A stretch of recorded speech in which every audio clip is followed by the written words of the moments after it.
నీకు గోల్ ఉంది, దానికి సంబంధించి డబ్బు నీ దగ్గరికి వస్తుంది, చదివించు. పిల్లలకి ఎలా వృద్ధి చేయాలనుకున్నావు, దానికి సంబంధించి అంటే ఆడపిల్లకైతే పెళ్లి చేయాలి, మగ పిల్లడికైతే చదువు చెప్పి వదిలేంత వరకే. ఆడపిల్లకి చదువు చెప్పించాలి, పెళ్లి కూడా చేయాలి, దానికి సంబంధించి డబ్బు దగ్గరికి వస్తుంది. ఇంకేం కావాలి నీకు? ఓకే, ఇంకేం కావాలి? ఇంకేం లేదు, అన్ని వచ్చేస్తాయి. అంటే కోరికలు పెట్టుకోవడం వల్ల చక్రాలు కుంచిపోతాయి అన్నదే ముందు నేను చెప్పింది. ఏ కోరికలు?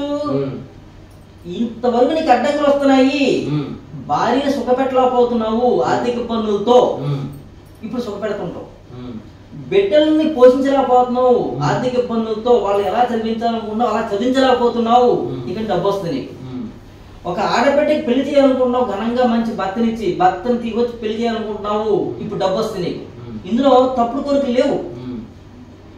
తప్పుడు కోరికలు అంటే రామ్మూర్తి గారి యొక్క బండి చూసి బండి కొనుక్కుందామని, జనార్దన్ రెడ్డి గారి యొక్క బెంజల్స్ కార్ చూసి బెంజల్స్ కార్ కావాలని, అదే ఈవిడి యొక్క పెద్ద బంగ్లా చూసి ఆ బంగ్లా కావాలని, ఇట్లాంటి కోరికలు ఇది వరకు వచ్చి ఇప్పుడు రావు. కోరికలే ఆగుతుంది ఆటోమేటిక్ గా, ఆగుతాయి ఆటోమేటిక్ గా. ఇది వరకు ఆగలేదు, ఎందుకంటే నీకు చక్రాస్ వికసించలేవు.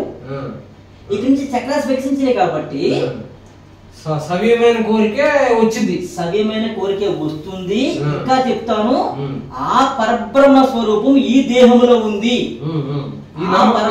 ఏనన్నమాట మధ్యలో రావద్దు. ఆ పరబ్రహ్మ స్వరూపం ఈ దేహంలో ఉంది కాబట్టి, ఆ పరబ్రహ్మ స్వరూపం ఈ దేహాన్ని ఉపాధిగా చేసుకుంది కాబట్టి ఇది ఇప్పుడు ఆలోచిస్తుంది నేను ఎలా ఉండాలి. ఇప్పటి వరకు మనస్సుగా ఉన్న స్వామినారాయణ, మనసుగా ఉన్న రవికుమార్ ఆలోచించాడు నేను ఎలా ఉండాలని. వీడు పడిపోతాడు, వీడు పడిపోతాడు. ఇప్పుడు అది ఆలోచిస్తుంది, ఏది అవసరమో అది ఆలోచించుకుని దీనికి కారు కావాలనుకున్నది అలా కారు వచ్చేస్తుంది అంతే. ఇది మంచి బంగ్లా ఉందనుకుంది అలా బంగ్లా వచ్చేస్తుంది అంతే. దానికి నేను ఒక ఉదాహరణ ఇస్తాను. నేను మీకు ప్రాక్టికల్ పర్సన్. 93లో పెళ్ళింది మాకు, 94లో మాకు అబ్బాయి పుట్టాడు, 98లో రెండో అబ్బాయి పుట్టాడు, 3 ఏళ్ళ గ్యాప్ లో. 2006లో నేను ఇస్కాన్కి వచ్చాను. ఇస్కాన్కి వచ్చేంత వరకు మీకులాగే ఉదయం 5 గంటలకి సాయంత్రం 10 గంటల దాకా పని చేసుకునేవాడిని. ఎందుకు? నా భార్యను పోషించాలి, నా బిడ్డను పోషించాలి. నాకు అమ్మగారు నుంచి రూపాయి నాకు ఆదాయం లేదు, మా అత్తగారి నుంచి రూపాయి ఆదాయం లేదు, వాళ్ళిద్దరిని పోషించాలి. మీరు ఎంత కష్టపడినా తెలియదు కానీ ఉదయం 5 గంటల నుంచి 10 గంటల దాకా కష్టపడేవాడిని ఆ రూపాయి కోసం. అప్పట్లోనే ఒక ఆలోచన, అంటే నేను పుట్టింది కోటీశ్వరుని, మా నాన్నగారు కోటీశ్వరు, నాకు తినే యోగం లేదు, మాకు 2 అక్కలు 2 చెల్లెళ్ళు, నాకు తినే యోగం లేదో ఏంటో మా నాన్నగారు ఆస్తంతా పోయింది. నేను పుట్టినప్పుడు కోటీశ్వరుని, నేను పెళ్లి అయింది నా 0, అంతా పోయింది, నా పెళ్లి అయింది 0. ఇప్పుడు నేను అనుకున్నాను అనమాట, ఏమని 1 లక్ష, చూడండి నిన్న అడిగిన ప్రశ్న సమాధానం వస్తుంది ఈరోజు. 1 లక్ష రూపాయలు నా దగ్గరికి వస్తే ఆ 1 లక్ష రూపాయలకి అప్పు ఉండకూడదు. 1 లక్ష రూపాయలు నాకు వస్తే ఆ 1 లక్ష రూపాయలు అనేది ఒక చెట్టు అనమాట, విత్తనం వేసాను. ఆ విత్తనం 1 లక్ష రూపాయలు చెట్టు అవుతే కనుక ఆ చెట్టు నుంచి ఫలాలు వస్తాయి. సో నేను హాయిగా కూర్చొని ఫలాలు తింటాను. 1 లక్ష రూపాయలు నా దగ్గరికి రావాలి, ఆ 1 లక్ష రూపాయలు నన్ను పోషిస్తుంది అనుకున్నాను. సంకల్పం పెట్టాను. సంకల్పమే కాదు, సంకల్పం కూడా నాకు తెలీదు, అనుకున్నాను మనసులో అంతే. సంకల్పమో కోరిక నాకు తెలీదు. 2006 అంతకుముందే 2006లో వచ్చినప్పటికీ ఇస్కాన్లోకి ఎంటర్ అయిన తర్వాత దానికోసం ఉదయం 5 గంటల నుంచి 10 గంటల కష్టపడుతున్నాను. మీకు చెప్తాను విషయం అది. ఉదయం 5 గంటల నుంచి 10 గంటల కష్టపడేవాడిని, రాత్రి తెల్లవారుజాము మళ్ళీ గుండెలు వేసిపోయి కాలు కూర్చొని ముంచి మళ్ళీ పళ్ళకు వచ్చేసేవాడిని. ఇమీడియట్ చెప్పలేదు నాకు ఆ మూమెంట్ లో. ఇస్కాన్లో ఎంటర్ అయిన తర్వాత భగవంతుడు ఎవరు, జీవుడు ఎవరు, నువ్వు ఎలా ఉండాలి తెలుసుకున్న తర్వాత ఒకే ఒక్క రోజు క్లాస్ వచ్చింది మాకు. మాంసం తిని సాధనలో వచ్చాయి. ఎవరైతే మద్యపానము, ధూమపానము, వ్యభిచారము, జీవహింస మానేస్తారో, మద్యపానము, ధూమపానము, వ్యభిచారము, జీవహింస మానేస్తారో వాళ్ళు భగవంతులో కలుస్తారన్నారు. అంతే. బయటకు వస్తూ మా చిన్నబాబుని అడిగాను, నా స్ప్లెండర్ అప్పుడు హీరో స్ప్లెండర్, నాన్న మాంసం మానేద్దాం దేవుడు కలిసిపోతామంట అన్నారు. ఓకే డాడీ అన్నాడు. మధ్యలో మా పెద్ద బాబుని అడిగాను, ఓకే డాడీ అన్నాడు. వెనకాల మా ఆవిడని అడిగాను, ఓకే అన్నది. రాజమండ్రి కుమార్ థియేటర్ పక్కన ఉడిపి హోటల్ ఉంది, అందులో ఇడ్లీ తినేసాం. మరణ పొద్దున వచ్చి సామాన్లన్నీ వండుకున్న సామాన్లన్నీ క్లీన్ చేసేసుకుని ఆ సామాన్లన్నీ అమ్మేసాం, కొత్త సామాన్లు పట్టుకొచ్చాం. 2006 లాగా అయితే ఈ రోజు వరకు మా ఇంట్లో మాంసాహారం లేదు. ఇంకా వారం రోజుల్లో భగవంతుడు కలవాలి తపన పెరిగిపోయింది. మా ప్రభుత్వం అడిగితే మేము ఉల్లిపాయ తెగించేయమండి, ఉల్లిపాయ తమో గుణాన్ని ఎల్లిపాయ రజో గుణాన్ని పెంచుతుంది, మేము తెగించేయమన్నారు. అంతే. ఇంటికి వచ్చి లక్ష్మి నేను ఉల్లిపాయ మానేశాను. ఆవిడ సాధ్వి. ఆ రోజు ఈ రోజు వరకు వాళ్ళకు కూర వండుతారు, నాకు కూర వండుతారు తప్ప. తెల్లగడ్డలు వాడకూడదు, తెల్లగడ్డలు వాడాలి. సార్ ఇంకా లోపలికి వెళ్ళాలంటే భగవంతుడు కలిసిపోవాలి ఆలోచన. ఆ స్థితిలో ఉండిపోయి ఆయనకి నేను శరణాగతి పొందాను. ఎలాగా? తండ్రి ఈ శరీరం నీకోసమే నేను అర్పిస్తున్నాను, నేను నీలో కలిసిపోవాలి, నాకు వేరే ధ్యాస రాకుండా చూడని కోరుకున్నాను. ఇప్పుడు నాకు ధ్యాస ఉందిగా, నా భార్య బిడ్డలు పోషించాలిగా, మరి వాళ్ళకి భోజనం పెట్టాలిగా, వాళ్ళకి ఏ లోటు లేకుండా చూసుకోవాలనుకున్నాను కదా. మా నాన్నగారు 2004లో నాన్నగారు పోయారు. మా నాన్నగారు పోతూ ఏ రూపాయలు లేకుండా చచ్చిపోయారుగా. నేను నా బిడ్డలకి ఆస్తి ఇవ్వాలనుకున్నాను. ఎలాగా? 1,00,000 రూపాయలు నేను సంపాదించి అందులో వచ్చే ఫ్రూట్స్ నేను తింటూ మిగిలిన నా బిడ్డలకి ఇవ్వాలనుకున్నాను కదా. దానికోసం నా తపన కదా. 2006లో ఇస్లాంలోకి వచ్చిన తర్వాత ఆయన నన్ను మార్చేసి ఇంక నేను ఆయన శరణ పొందిన తర్వాత ఆయన కోసం ఆలోచించేవాడిని, ఆయనలో కలిసిపోవడానికి ఆలోచించేవాడిని. ఎలా కలిసిపోవాలి, ఇదే తపన. ఆ తపనలో ఉండగా నేను ఏదైతే సెలపక్కనట్టండి, నేను ఏదైతే సంపాదించుకున్నానో కష్టపడి ఉన్నానో ఆ కష్టం తగ్గిపోయిందా. నాకు తెలియకుండానే నా పని వాళ్ళే పని చేయడం మొదలెట్టారు. వాళ్ళ దగ్గర పని చేయించేవాడిని. సార్ ఏం చేస్తారు మీరు, ఎన్ని పని, మీకు ఏం పని అది? నాకు తెలియకుండానే నా పని వాళ్ళు పని చేసేవారు, నాకు తెలియకుండానే మంచి కస్టమర్స్ నా దగ్గరికి వచ్చేవారు. మాది బీరోల్ ఫ్యాక్టరీ, రోడ్డు మారింది. నాకు తెలియకుండానే కస్టమర్స్ వచ్చేవారు.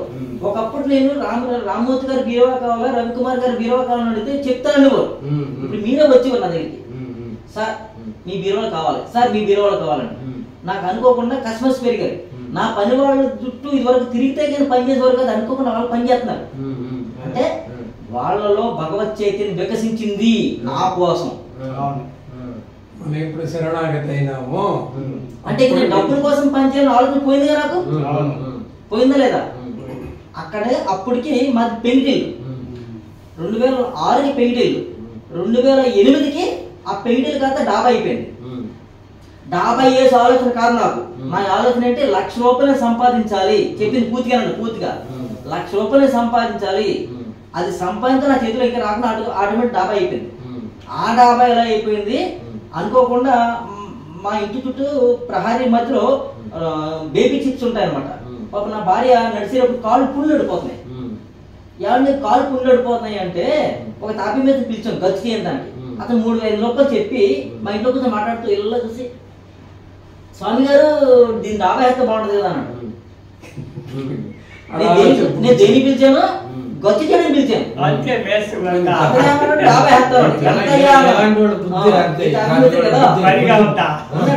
మీరేమో వచ్చే పాపం. అతని పేరు ఏంటి? వెంకన్న. ఎవరు? వెంకన్న. కృష్ణుడు పట్టుకున్నాను. వెంకన్న మీద కృష్ణుడు కాదు కదా. ఆయన వచ్చి, స్వామి గారు ఎంత వద్దాయి అంటే ఇలా చూసి, ఏ అండి అంత కలిపి 1,80,000 చేస్తున్నాడు. ఏంటి 1,80,000 చేస్తున్నాడు. అయిపోద్దా అన్నాడు. చేసి చూపించేస్తాను కదా అన్నాడు. మొదలెట్టాడండి. 1,80,000తో మొదలెట్టిన బిల్డింగ్ 7 లక్షలు అయింది.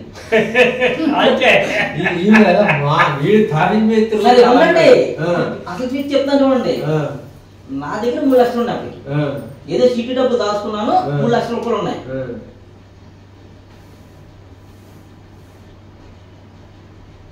నా గోలెట్ 1,00,000 రూపాయలు. అప్పుడు 3 లక్షలు పెరిగింది. సరే, ఈ మధ్యలో 1,80,000తో బిల్డింగ్ వేద్దాం. నా 3 లక్షలు మిగులుతుంది కదా నాకు దిగిపోతే అది కాదు 7 లక్షలు అయింది. ఇప్పుడు తగ్గ డబ్బులు అప్పు చేయాలి కదా నేను కదా.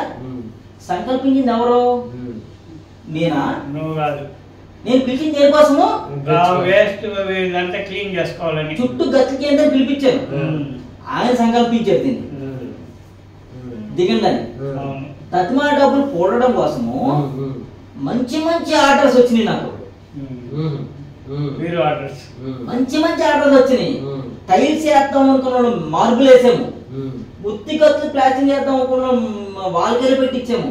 మామూలు సీలింగ్ లేకుండా మంచి సీలింగ్ చేయించాము. ఈ ఉత్తి కబోర్డులు కట్టేసి వదిలేద్దాం అనుకున్నాము, దీనికి చెక్క కబోర్డులు కట్టాము. నా భార్య కూడా తెలియదు నాకేంతని, నాకు కూడా తెలియదు. కృష్ణుడు సంకల్పించుకున్నాడు ఈ ఇంట్లో ఇలా తిరగాలనుకో. ఎందుకు వీడిని వాడికి అప్పచెప్పేశాను కాబట్టి వాడు సంకల్పించుకున్నాడు దీంట్లో ఇలా ఉండాలని. సరే, గృహప్రవేశం ముందురా ఇంకొక 1,70,000 ఒక సైడ్ కొన్నాను. అది డబ్బే, సొంత డబ్బే, అప్పు లేకుండానే. ఎలా వచ్చింది? శరణాగతి. శరణాగతి నమ్మకం దేవుడి పైన. శరణాగతి నమ్మకం కదండి, శరణాగతి. శరణాగతి ఉంటే ఆయన లోపలికి వచ్చేస్తే ఆయన ఏదైనా చేసుకుంటాడు. ఓకేనా? ఆ స్థితి నుంచి ఇందాక చెప్పి 1,00,000 రూపాయలు అవుతాయని ఇప్పుడు ఎన్ని లక్షలు పెరిగిపోయిన చూడండి. ఇప్పుడు నా ఫ్యాక్టరీలోకి అసలు నెలను వెళ్తే రోజుకి ఒక 10 నిమిషాలు వెళ్తానేమో, ఇల్లు వచ్చేస్తాను. ఇంట్లోనే కూర్చుంటాను, లేదంటే ఎక్కడెక్కడో తీర్థాలు తిరుగుతుంటాను. నా పని వాళ్ళు పని చేసుకుంటారు. నేను ఎప్పుడు వెళ్తే నాకు కష్టం డబ్బులు ఇస్తాను.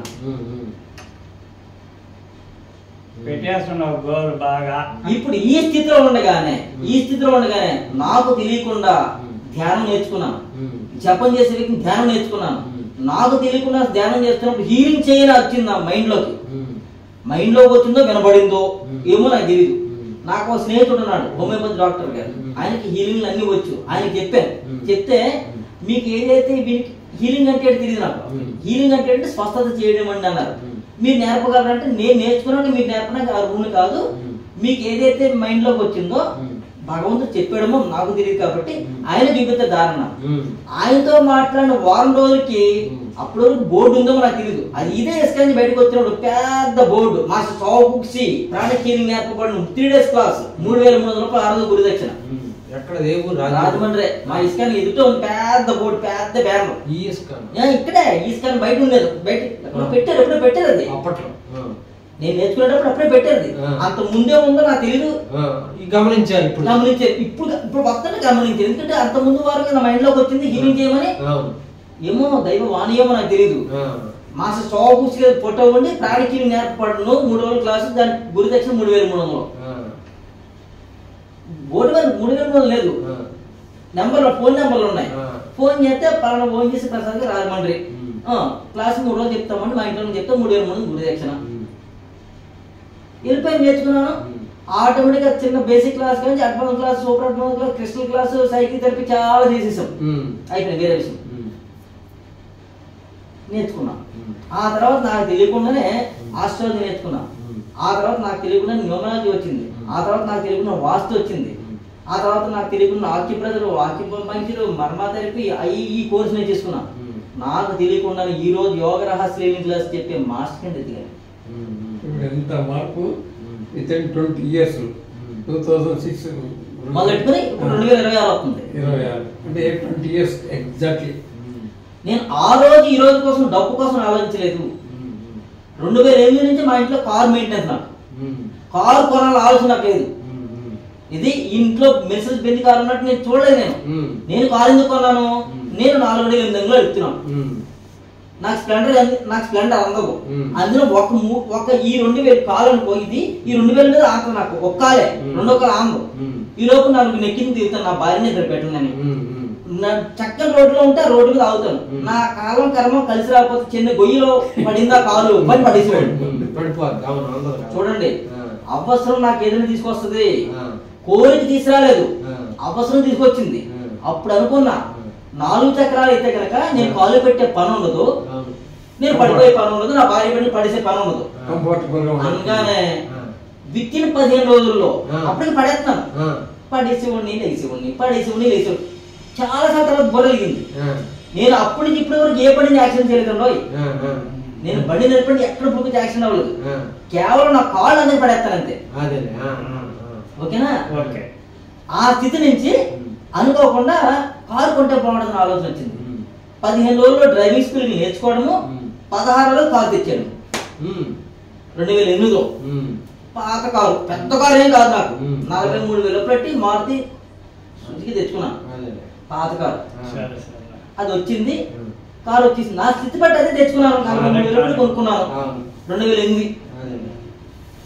ఒక ఏడాది పాటు ఉంది నా దగ్గర. 3 ఏళ్ళు ఉందంటే 2008 నుంచి 2011 వరకు ఉంది. దీనిలో ఈ లోపు దాని పని ఏంటంటే బయటికి వెళ్తా ఉంటున్న మూమెంట్ లో కారు ఆగిపోయింది. మిగిలినప్పుడు పని చేసింది, పనికి వచ్చాడు కాదు. బయటికి వెళ్తా ఉంటున్న కారు ఆగిపోయింది. అయితే ఇంపార్టెంట్ ఉత్తప్పుడు తిరిగేది, ఉత్తప్పుడు తిరిగేది. మెయిన్ సబ్జెక్ట్ వెళ్తా ఉంటున్నప్పటికి అప్పుడు పెర్మనెంట్ క్లాస్ బాగా తిరిగేవాళ్ళు మేము. మెడిటేషన్ క్లాస్ శోభాస్ పద్ధతి ఎక్కడెక్కడ పెట్టేవాళ్ళు అనమాట. ఉత్తప్పుడు సినిమాలకి సెకలు తిరిగినప్పుడు బాగా తిరిగేది. ఆ క్లాస్ వెళ్ళినప్పుడు బయలుదేరినప్పుడు కారు ఆగిపోయింది, మళ్ళీ బండి వెళ్ళేవాళ్ళు. 3 ఏళ్ళు అలా ఉంది నా దగ్గర. ఇదేట్రా ఎందుకు నాకు ఈ కారు వచ్చింది, నాకు కోరుకోలేదు, పిల్లల కోసమే కదా మళ్ళీ ఇలాంటి కారు వచ్చింది అనుకుంటే, అంటే ఆ రోజు ఆ స్థాయి నాకు అదే.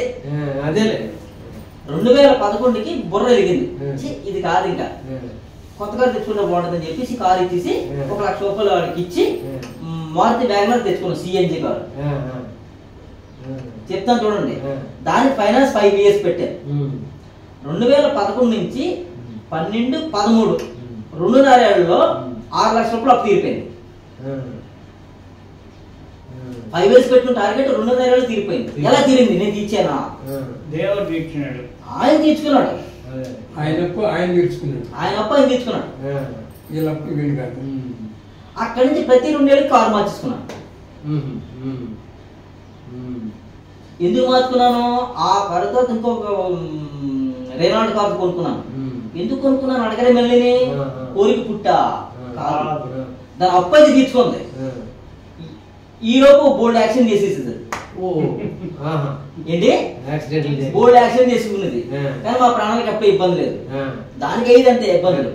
సరే, ఈ స్థితిలో ఉండగా ఏంటిది, దానికి నెంబర్ బాగాలేదని తెలుసు, ఎవరో చెప్పారు నెంబర్ బాగాలేదండి మీకు పని చేయదండి, ఇలాగా అయితే కారు మార్చుకున్నాం. అప్పుడు ఆ యాక్షన్, కానీ అది మంచి డబ్బు తెచ్చింది కదా. 5 ఏళ్ళు ఫైనాన్స్ 2.5 ఏళ్ళకు పోయింది, తీరిపోయింది. కానీ మా ప్రాణాలు పోతే రేపొద్దున్నా అప్పుడు ఆ కారు అమ్మేసి కారు కొనుక్కున్నాం. ఇంకో కారు కొనుక్కున్నప్పుడు ఆలోచన చేస్తే నిన్నటి అమ్మేసి కారు ఎందుకు మళ్ళీ రేనాల్ట్ కారులోకి వెళ్ళిపోయింది. ఇలా కార్లు మార్చుకుంటూ 2023కి వచ్చేటప్పటికి నాలో వైరాగ్య భావం పెరిగింది. 2020కే పెరిగింది, 2020కి పూర్తి ఎంటర్ అయిపోయింది. అప్పుడు దాకా మీ గురువు గారు ఎలా ఉండడు అనుకున్నారా? ఫోటో చూపిస్తాను కదా, చెప్పినాక టిప్పు టాప్ టింగు రంగా అంటూ సినిమా హీరో పడింది పనిచేయడు. చిన్నప్పుడు ఎన్టీఆర్ ఫేవరెట్ అనమాట. ఎత్తు షూలు వేసుకుని కోట్ వేసుకుని ఇలా తిరిగిపోండి, కొట్టోడు ఇలా తిరిగిపోండి. తర్వాత చిరంజీవి హీరో అనమాట, చిరంజీవి ఫేవరెట్ అనమాట. చిరంజీవి ఎలా పడి మీద తిరుగుతాడు అలా తిరిగిపోండి. ఇట్లాంటి భావాలు ఉండేవాడిని. ఒక సినిమా యాక్టర్ ఏ డ్రెస్ అయితే కనబడుతాడో ఆ డ్రెస్ నాకు వచ్చి మా నాన్న ఉపయోగండి కాదు. చిన్నప్పుడు నాకు అట్లాంటి డ్రెస్ కొట్టించేస్తుంది మా నాన్నగారు, అట్లాంటి షూ కొనాల్సిందే నాన్నగారు నాకు. ఆ షూ కోసం ఎన్ని ఊళ్ళో తిరుగుతాం మేము. పెళ్లి వయసు వరకు నేను కోటీశ్వరుని. మా కాలం కర్మ కలిసి రాదు పోయింది. ఆ రోజు పెట్టుకున్న ఆలోచన, మా నాన్నగారు నాకు ఆస్తి ఇవ్వలేదు, నేను నా బిడ్డలకు ఆస్తి చచ్చిపోవాలనుకున్నా, అప్పు ఇవ్వకూడదు అనుకున్న నాది ఏ రోజు అనుకున్న నాది ఈ రోజు మన అత్తే కోటేశ్వరుని. నా బిడ్డకి లోటు లేదు ఈ రోజుని. వాడు కూర్చుని వెళ్ళిపోద్ది, ఎలాగా కూర్చుంటే సాపడి వెళ్ళిపోద్ది. కానీ వాళ్ళు ఇంకేదైనా కొనుక్కుంటే వాళ్ళు వచ్చి కష్టపడతారు. అంతే, మీకు అర్థమైందా? వాళ్ళు ఇంకా పెంచుకుందాం అనుకున్నారా? పెంచుకుంటారు. మా అబ్బాయి పెద్ద అబ్బాయి సివిల్ బీటెక్ సివిల్ ఇంజనీర్, మా ఫ్యాక్టరీ ఉంది, అది చూసుకుంటాడు, వాడు ఇది చేసుకుంటాడు. మా చిన్న అబ్బాయి ఫ్యాషన్ డిజైనర్, చక్కగా డ్రెస్సులు కుట్టించుకుంటాడు, డ్రెస్సులు అమ్ముకుంటుంటాడు. వాళ్ళకి ఏం కావాలి? ఇంకా కావాలంటే ఇంకా పెంచుకుంటారు, ఆలస్యం అది. నేను వాళ్ళ కర్మలో యాక్టివిటీలో జోక్యం కల్పించుకోను. నేను ఆ రోజు అనుకున్నా, నా బిడ్డలకు చెప్పా, ఎప్పుడు 2006లో, నాన్న మీకు పెళ్లి అయ్యేంత వరకు నేను మిమ్మల్ని పోషిస్తాను, మీకు ఎదిగిన తర్వాత మీకు పెళ్లి వయసు వచ్చిన తర్వాత నేను సంపాదించను. అప్పుడు ఈ శరీరాన్ని ఒక ఆశ్రమంలో పెట్టేస్తామో, లేదంటే ఈ శరీరమే ఒక ఆశ్రమం పెట్టుకుంటుందో, రెండింటిలో చేస్తాను. ఇది నాకు నిర్ణయం ఏం లేదు. నేను ఒక ఆశ్రమంలోకి వెళ్ళిపోవడమో లేదా ఒక ఆశ్రమం పెట్టుకోవడమో, నాకు వచ్చి మీకు నేర్పుకుంటూ బతుకుతాను, మీతో ఉన్నాను అంటే మీకోసం సంపాదించను. ఈ దేహానికి ఏం కావాలో అది సంపాదించుకుంటానని చెప్పినాను. 2021 అప్పుడు మా పిల్లలిద్దరు పెళ్లికి రెడీ అయ్యారు, పెద్దవి రెడీ అయ్యారు. ఇంకా పెళ్లి చేయలేదు. ఈ రోజుకి వాడికి పెళ్లి అయిపోయింది. నేను ఆశ్రమంకి వెళ్ళిపోయిన ఆలోచన వచ్చిస్తున్నాను. 23లో పెళ్లి చేశాను. మే నెలలో, డిసెంబర్లో కాల్ స్టెప్ బయట చేశాను. ఋషికేశ్ బయలుదేరిపోయాను. 4 రోజుల పాటు ఉండిపోయాను. ఓకేనా? ఇప్పుడు కూడా అదే ఆలోచన, చిన్నవాడికి పెళ్లి చేసి పూర్తిగా నేను ఉండాలి. 2020 నుంచి అప్పుడు టిప్పుడాప్పుడు ఇంగనంగా ఉండేవాడిని. మొత్తం డ్రెస్ మారిపోయింది. ఇదే పంచి, ఇది ఇప్పుడు కాదు, ఇది కాదు, ఇదే పంచి, ఇదే డ్రెస్, 3 డ్రెస్తో బతుకుతాను. ఈ శరీరం ఎవరికి ఇబ్బంది పెట్టకుండా, నా భార్యతో సహా ఇబ్బంది పెట్టకుండా, నా బట్ట నేను ఉతుక్కుంటాను, నా అన్నం నేను వండుకునే ప్రయత్నం చేస్తాను. నా భార్యకి ఏ రోజున ఇబ్బంది ఉంటే నేనే వండుకుంటాను. తన శాతాన్ని సరదాపడి తను వదులుతాను. తను ఏమాత్రం ఇబ్బంది పడితే నేనే చేసుకుంటాను. ఇంక శరీరం ఎవరికి ఇబ్బంది పెట్టకూడదు. ఇప్పుడు నేను ఎక్కడుంటే నా వంట నేను చేసుకోగలను, నా పెట్టని ఎత్తుకోగలను. అట్లా ఉండే స్థితి నుంచి ఇట్లా వచ్చేసారు. వైరాగ్యం వచ్చింది. వైరాగ్యం రావడానికి ఎక్కడన్నా ఒక కారణం? ఏం కారణం లేదు, శాస్త్రం కారణం. ఇదంతా సత్యం కాదు. నా భార్య, నా బిడ్డలు, ఈ వృత్తి, వ్యాపారం సత్యం కావు. బట్ భూమి మీద బతుకుతాం కాబట్టి సత్యం నమ్మాలి. సత్యం కావు, సత్యం నమ్మాలి. నేను భార్యతో ఉన్నాను కాబట్టి భార్యకి ఏం కావాలి పెట్టాలి, బిడ్డలకు అన్నాను కాబట్టి బిడ్డలకి ఏం పెట్టాలి, బిడ్డలకి ఏం కావాలి పెట్టాలి. వాళ్ళు ఏదో మణిమాణిక్యాలు అడుగుతారు. మణిమాణిక్యాలు మన పెట్టడం కోసం కష్టపడడం కాదు, పిల్లలకి ఏది అవసరం అది పెట్టాలి. ఒక సక్సెస్ఫుల్ పర్సన్ అంటే బిడ్డలను చదివించాలి, నువ్వు కష్టపడకూడదు, నువ్వు అప్పులు పాలవ్వకూడదు. అది సక్సెస్ఫుల్ పర్సన్. ఒక సక్సెస్ఫుల్ పర్సన్ అంటే నీ బిడ్డల మీద ఆధారపడకూడదు రేపొద్దున్న, అది సక్సెస్ఫుల్ పర్సన్. ఒక సక్సెస్ఫుల్ పర్సన్ అంటే భూమి మీద పుట్టిన తర్వాత భగవంతుడితో కూడి ఉండాలి, అది సక్సెస్ఫుల్ పర్సన్. చనిపోయే స్థితిలో నువ్వు ఏ కోరికతో చచ్చిపోకూడదు, చనిపోయే స్థితిలో నువ్వు ఏ బాధతో చచ్చిపోకూడదు, చనిపోయే స్థితిలో నువ్వు ఏ దుఃఖంతో చచ్చిపోకూడదు, ఆనంద స్థితితో చచ్చిపో సక్సెస్ఫుల్ పర్సన్ అంటే.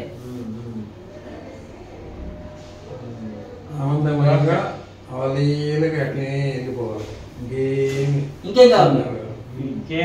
మీరు అన్నారా గురువు గారు మా నలుగురికి క్లాస్ చెప్పడం ఎందుకండి?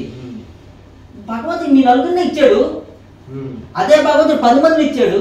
10 మంది ఇస్తే నాకు 50,000 వస్తాయి కనుక, నేను నలుగురు ఇస్తే నాకు 15,000 వస్తాయి కనుక, 20,000 వస్తాయి కనుక మానేస్తే ఈ మనసులో వేసిపోయాడు ఇక్కడ. గుర్తొచ్చింది నాకు గురువు గారు ఒక మాట చెప్పండి. గనగపురం సెప్టెంబర్లో పోయినా, అయినోదండి బయట అయినోదండి. ఇప్పుడు ఈ మనసుగాడు, స్వామినారాయణ అనే మనసుగాడు, ఈ ఆలోచనగాడు బతకాలి, డబ్బు సంపాదన అనుకుంటే కనుక మీ నలుగురికి ఎంత చెప్తారు ఇక్కడ క్లాసు? 10 మంది అంతా చెప్తా నేను, అవసరం మిమ్మల్ని హోల్డ్లో పెడతా నేను. కానీ ఈ మనసుగాడు పని లేదు ఇక్కడ, వీడు చచ్చిపోయాడు. వాడు ఇక్కడ ఉన్నాడు కాబట్టి ఈ క్షణం మీ నలుగురికి అవసరము. వాడు చెప్తాడు, మీకు క్లాస్ చెప్తున్నాడు. మీరు రేపు జూమ్ క్లాస్ లో రండి, 23 మంది ఫస్ట్ క్లాస్ లో ఉన్నారు, వాళ్ళకి ఇలాగే చెప్పాను. ఈ నలుగురు మీరున్నారు, ఈ నలుగురికి ఇలాగే చెప్పాను, ఇంకోలా ఎక్కడ చెప్పలేదు నేను. ఇది చెప్పింది నేను కాదు, చెప్పించేదే వాడు, చెప్పేవాడు వీడు అంతే. ఓకేనా? మిమ్మల్ని సంకల్పాలు పెట్టుకోండి అని చెప్తున్నాను. ఏ సంకల్పాలు? దివ్య సంకల్పాలు పెట్టుకోండి. మీ భార్యని అందంగా పోషించాలి, మీ బిడ్డలను అందంగా చదివించాలి, అందంగా వృద్ధిలో చేయాలి, ఇది కోరిక పెట్టుకోండి. మీకు ఏం కావాలో వస్తుంది. అంతేగాని ఆల్రెడీ మీకు ఒక బిల్డింగ్ ఉంటే ఇంకో బిల్డింగ్ కావాలి కోరిక పెట్టుకుంటే తప్పు అని చెప్తాం.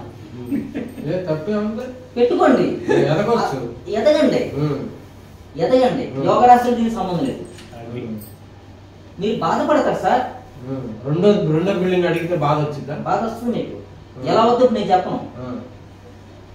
భగవంతుడు చెప్తున్నాడు, ఈ దేహాన్ని పోషించడం, మళ్ళీ ముందుకు వచ్చాను, ఈ దేహాన్ని పోషించడం కోసము ఆహారం కావాలి, ఈ దేహాన్ని పోషించుకోవడం కోసం బట్ట కావాలి, ఈ దేహాన్ని ఈ దేహం ఆరోగ్యంగా ఈ దేహం నీడలో ఉండగా నీ నీడ కావాలి. ఇక్కడ ఇలా ఉండగా నీకు అనుకోకుండా భార్య వచ్చింది, అనుకోకుండా పిల్లలు వచ్చారు, వాళ్ళని పోషించడం కోసం డబ్బు కావాలి. అది నీడు. ఏ జన్మలో ఏ పాపం చేస్తున్నావో ఆ నీడు నీకు సరిపోవట్లేదు. ఇది ఫుల్ఫిల్ అవుతుంది ఇక్కడికి వచ్చాక. ఇది వరకు కష్టపడుతుంది, ఇప్పుడు కష్టపడమని చెప్తున్నాను. ఇందులో ఇంకో బిల్లు కోరుకోకూడదని కోరుకో, నీ ఇష్టము. ఏదో కూడా ఏ గంటకు ఆఫీస్ వచ్చి నువ్వు ఎలా సంపాదించి తీసుకురా అంటాడు. ఏ ప్రూఫ్ చూపిస్తావు? పట్టుపోతాడు. నువ్వు చేసే వృత్తికి ఇన్కమ్ ట్యాక్స్ ఏం కడతలేదు, నువ్వు ఆధారాలు ఏం లేవు. ఎలా వచ్చిన అడిగితే ఏం చెప్తావు? నువ్వు పట్టుపోతాడు వచ్చి. లేదు నీ పెట్ట పొరలో కూడా తరుగుతాడు. మా నాన్న బోల్ డబ్బు సంపాదించాడు, నేను సంపాదించలేట అని చెప్పి పొరలో కూడా తరుగుతాడు. చదవకుండా చదివినా ఏ ఉద్యోగం చేయడు. నువ్వు చదివించే బలవంతంగా చదివేశాడు. ఏ ఉద్యోగం చేయడు, పొరలో కూడా తరుగుతాడు. నువ్వు సంపాదించి కూర్చున్నావుగా, నీ డబ్బులు ఖర్చు పెడితే తిరుగుతాడు. అప్పుడు ఆనందపడు. కోరుకున్నావు కదా, ఒక బిల్డింగ్ కాదు 2 బిల్డింగ్ కావాలి కోరుకున్నావు కదా, కోరుకున్నట్టు వస్తుంది నీకు. వాడు పొరలో కూడా తిరుగుతాడు. అప్పుడు ఆనందమైన నీకు. ఒక సక్సెస్ఫుల్ పర్సన్ ఎప్పుడు అవుతాడంటే వాడు బిడ్డకి ఎంత కావాలో అంతే ఇచ్చి వాడు రోడ్డు మీద వెళ్తే కనుక వాడు ఎదుగుతాడు. వాడు ఎదిగితే వీడు సక్సెస్ఫుల్ పర్సన్, సక్సెస్ఫుల్ తండ్రి. తండ్రిని మించిన కొడుకుగా వాడు ఎదగాలంటే, తండ్రి ఎలా అయితే కష్టపడ్డాడో ఎంతైతే ఎదిగాడో అంత మించి ఎదగాలంటే వీడు వాడు వదిలేయాలి. వాడికి ఒక రూపాయి కూడా ఇవ్వకూడదు. ఎప్పటి వరకు ఇవ్వాలి? వాడు చదువుకునేంత వరకు రూపాయి ఇవ్వాలి. వాడికి సంపాదన లేదు కాబట్టి, వాడి కాళ్ళు నిలబడలేదు కాబట్టి, వాడి కాళ్ళు బలంగా లేవు కాబట్టి, ఇప్పుడు వాడి కాళ్ళు బలంగా తయారైనవి కాబట్టి వాడి కాళ్ళ మీద నిలబడాలంటే నువ్వు తప్పుకోవాలి. నువ్వు తప్పుకోవాలి, నువ్వు రూపాయి ఇవ్వడం మానేయాలి. నా బిడ్డలు చేసింది అదే. మీరు అన్నారు నిన్న, మీ బిడ్డలకు ఆదుకోవచ్చు కదండి. ఎందుకు ఆదుకుంటాను? నేను తొక్క నేను ఆదుకోను. ఎందుకంటే నాకు తెలుసు ఆ తొక్క ఏంటో. ఆ తొక్క ఏంటో నాకు తెలుసు. సో నేను ఆదుకోను. వాళ్ళు కింద మీద పడుతున్నారు, నేను చూస్తుంటాను అంతే. వాళ్ళు కింద మీద పడి వాళ్ళు తెలుసుకుంటారు, బలం తీర్చుకుంటారు. వాళ్ళు కింద పడిపోయిన చెప్పి నేను పట్టుకుంటే అత్తమని కింద పడిపోతుంటారు వాళ్ళు. నేను పట్టుకోకుండా ఉంటే వాళ్ళ కాళ్ళ మీద నిలబడతారు, నిలబడతారు కూడా. ఇంకా ఇది సక్సెస్ఫుల్ తండ్రి. ఈ స్థితి ఉన్న దగ్గర నాకు ఇది సక్సెస్ఫుల్ పర్సన్. మీకు అర్థమైందా? ఇంకా మీకు ఏమైనా డౌట్లు ఉన్నాయా? సరే, ఇందాక మళ్ళీ ఫస్ట్కి వచ్చాం. షీల్డ్ ఎందుకు వేసుకున్నాం మనము? బయట నుంచి అటాక్ రాకుండా ఉండడం కోసం మీకు షీల్డ్. రోజు చక్రాస్ ఎందుకు క్లీన్ చేసుకోవాలి? మనస్సులో ఏ భావం నిన్ను పాడు చేస్తలేదు, బయట నుంచి వచ్చి ఏది నేను పాడు చేస్తలేదు, నువ్వే బయటికి వెళ్ళిపోయి పాడైపోతున్నావు. ఇది ఇంకా ఉదాహరణ చెప్తే, నీ భార్య చేతి వంట నువ్వు తింటూ ఉంటే నువ్వు ఆరోగ్యంగా ఉంటావు. నువ్వు రోడ్డు మీద వెళ్ళిపోయి ఆ పిజ్జాలు ఈ బర్గర్లు తింటే నీ ఆరోగ్యం పోతుంది. ఓకేనా? ఇది తీసుకు ఎగ్జాంపుల్ కింద. అలాగా నువ్వు బయటికి వెళ్ళిపోయి నీ ఆలోచనతో అలాగెలా తిరుగుతూ పోతూ ఉంటే వాడు అట్టాంటోడు ఇట్టాంటోడు ఇలా భావం చేస్తూ అది కావాలి ఇది కావాలి, ఇది వద్దు అది వద్దు, అలా ఉండాలి ఇలా ఉండాలి, ఇది వద్దు అది వద్దు, అలా చేయాలి ఎలా చేయాలి అంటూ సంకల్పాలు చేసుకుంటూ పోతూ ఉంటే, వికల్పాలు చేసుకుంటూ పోతూ ఉంటే నీకు దుఃఖం వస్తుంది, నష్టం వస్తుంది, అనారోగ్యం వస్తుంది. నువ్వు ఆధ్యాత్మికంగా ఎదగలేవు. నువ్వు పూర్ణ శరణాగతి పొందు. భగవంతుడికో గురువుకో, ఈ భగవంతుడో ఆ భగవంతుడో ఆ గురువో ఈ గురువు ఎవరైనా పర్లేదు, గురువుకి ఒక గురువుకి శరణాగతి పొందండి. ఆ గురువు మిమ్మల్ని చూసుకుంటాడు అంతే. మిమ్మల్ని చూసుకుంటాడు. మీ బాగోగులు ఆయనకు అప్పు చెప్పాడు అంతే. ఆ గురువు కూర్చోమంటే కూర్చోండి, నుంచోమంటే నుంచోండి. ఎందుకు కూర్చోమంటున్నాడు అని గురువు అని ప్రశ్నించడం లేదు, ఎందుకు నుంచోమంటున్నావు అని ప్రశ్నించడం లేదు. శరణాగతి పొందండి. అలాగే ఇప్పటికి శరణాగతి పొందిన గురువు ఏ గురువు దగ్గర అయితే శరణాగతి పొందారో వాళ్ళు ఎప్పుడు ఫెయిల్ అవ్వలేదు. మీకు చరిత్ర తీసి చూసుకోండి, భక్త కబీర్కి రామదాస్ శరణాగతి పొందాడు. రామదాస్ ఒక గొప్ప పర్సన్ ఉంటున్నాడు.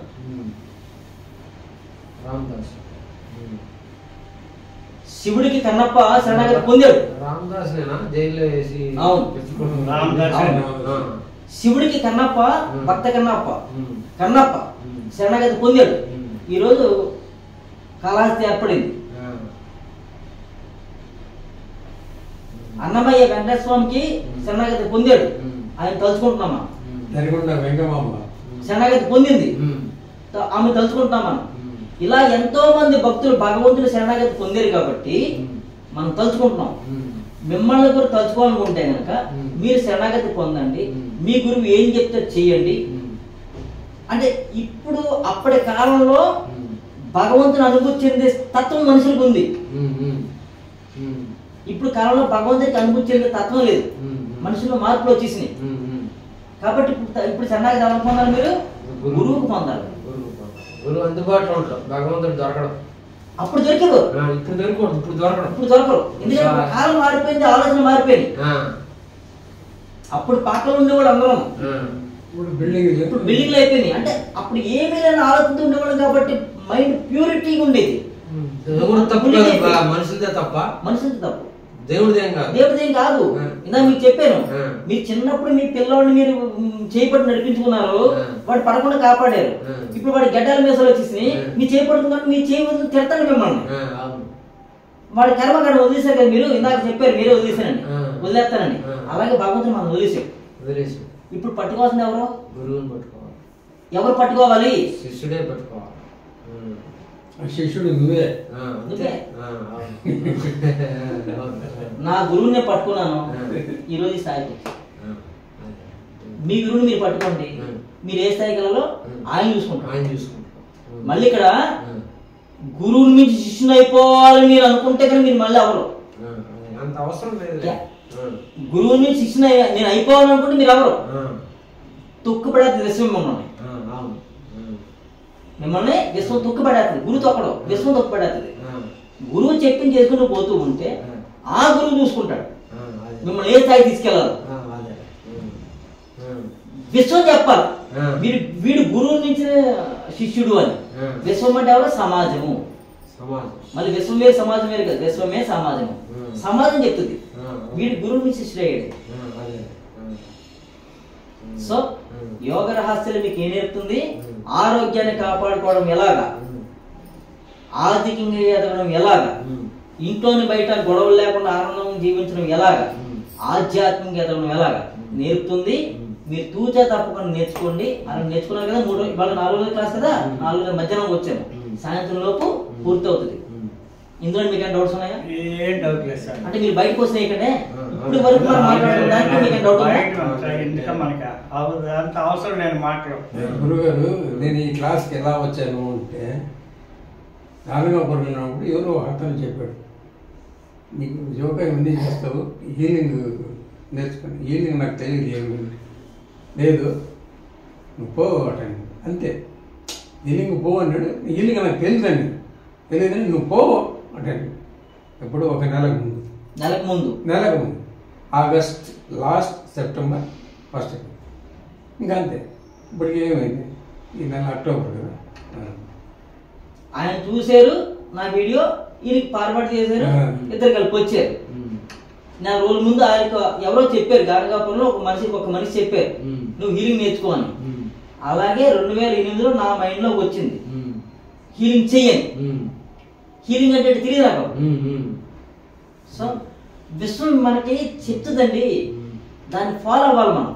మీరు అంటా ఉంటే నాకు గుర్తొచ్చింది. అవును, అంతకుముందు ఇప్పుడు హీలింగ్ అనే పదం మీకు తెలియదు అసలు. ఇదంటే ఆలోచన కూడా లేదు, మీకు ఆలోచన ఏమీ లేదు అసలు. ఏం తెలియదు, హీలింగ్ లేదు అప్పుడు. ఉన్నాయి హీలింగ్ ఇదంటే తెలియదు అసలు. దీని భావం హీలింగ్ లేదు కాదు, హీలింగ్ ఉంది, మాకు తెలియదు, మీకు తెలియదు అంతే. నేను ఒక వీడియో అసలు ఎందుకు చెప్పండి మీకే విచిత్రంగా ఏమో. ఇప్పుడు నువ్వు ఎట్లా ఏనండి ఆయన ఎందుకు మీకు చెప్పాడంటే, ఏమో ఈయనతో ఈయనకేం పని ఉందో, హీలింగ్ నేర్చుకున్న తర్వాత రవికుమార్ గారు హీలింగ్ తో నాకు పని ఏముంది, నేను ధ్యానం చేసుకుంటే నాకు హీలింగ్ చేయని ఎందుకు వచ్చింది? ఏమో ఈ రోజు ఇలా క్లాస్ చెప్పడానికి అవకాశం ఉందేమో, ఈ విశ్వం నన్ను ఎలా ఉపయోగించుకుంటుందేమో. ఇది నేను కూడా విశ్వము నన్ను ఇలా ఉపయోగించుకుంటదేమో, అందుకోసం నేను ధ్యానం చేస్తాను, హీలింగ్ చేయని వచ్చింది నాకు. మైండ్ లో వచ్చిందో ఆయన చెప్పాడో నాకు తెలియదు. ఇది రకరకాల భావం మాటలు చెప్తారు. భగవంతుడు వచ్చి చెప్పాడని, ఆకాశం వచ్చి చెప్పిందని, ఆకాశం అని వినిపించిందని ఏదేదో చెప్తారు. నాకైతే తెలియదు. నా మైండ్ లో వచ్చింది హీలింగ్ చేయని. హీలింగ్ అంటే తెలియదు నాకు. వచ్చింది ఇక దాని పర్యవసాన్ని ఈరోజు మీ క్లాస్ చెప్తున్నాను. పరిచయం లేదు, వాళ్ళ ఎవరు బాంబే అంట, నాకు వాళ్ళకి పరిచయం ఇది. వాళ్ళు మాకు ఇప్పుడు చూస్తామా, నేను కూడా మంచిగా 10 మంది సహాయం చేసేలాగా ఏదైనా ఒక క్లాస్ దొరికితే మాకు బాగుండు అని ఆలోచన చేస్తా ఒక వీడియో చూశాను. అందులో మీ వీడియో దొరికింది. నేను వెంటనే సార్కి ఫోన్ చేయను, సార్ మనకి ఒక గురువు గారు ఉన్నారు, రెడీగా క్లాసులు చెప్తా ఉన్నాడు, మనం అట అవ్వాలి సార్ ఖచ్చితంగా. అంటే నువ్వు ఎప్పుడు రెడీ అయితే అప్పుడు నేను రెడీగా వస్తానన్నాడు. నాకు ఎప్పుడు ఖాళీ ఉంటుందో నేను నీకు ఫోన్ చేస్తాను సార్ అన్నా. సరే ఓకే అన్నాడు. మనలో సంకల్పాలు లేకుండా జరుగుతాయండి ఇవన్నీ.